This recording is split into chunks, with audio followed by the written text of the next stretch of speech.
일반적으로 고총무를 찾아주시는 분들은 고시원을 실제 많이 운영해보셨던 분들이 좀 많이 찾아주세요. 그래서 비용을 어떻게 줄일까에 대한 고민을 많이 하시는 분들이 약 한 80% 정도 되시고요. 그리고 사업을 처음 하시는 분들이 약 한 20% 정도 되시는데요. 그분들 같은 경우는 매출이 얼마나 나올지, 즉 수익의 관점에서 접근을 하세요. 근데 이게 중장기적으로 보면 비용을 어떻게 줄일지가 굉장히 중요한 포인트이죠. 그럼에도 불구하고 매출을 어떻게 늘리는지는 사실 공실 관리의 차원, 그리고 단가의 차원이 반드시 이제 생각에 들어가셔야 되는데요. 두 가지를 말씀드리면은, 매출을 올리는 방법은 뭐 신축을 해서 인테리어를 해가지고 뭐 매출을 올릴 수 있는 방법도 있지만 공실을 줄이는 방법이 굉장히 좋습니다.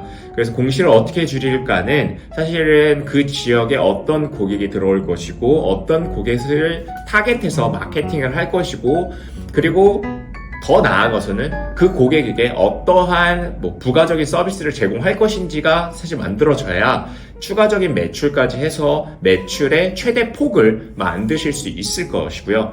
그 다음에 예를 들어서 비용을 줄이는, 이제 중장기적으로 이제 고민을 많이 하신 원장님들 같은 경우에는 비용에 대한 이슈인데요.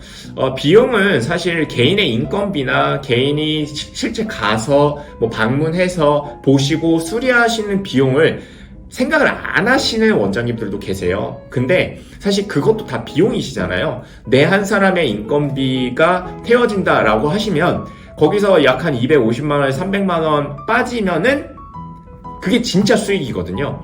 그 관점에서도 한 번 정도는 꼭 고민을 해보셔야 돼요. 그래서 내가 어떻게 하면은 내가 직접 방문하지 않고 관리를 잘 할 수 있을까? 내가 나의 리소스, 즉 내가 시간과 비용을 투자하지 않고 어떻게 하면 고시원을 잘 관리할 수 있을까? 라는 관점도 되게 중요한 포인트인 것 같습니다.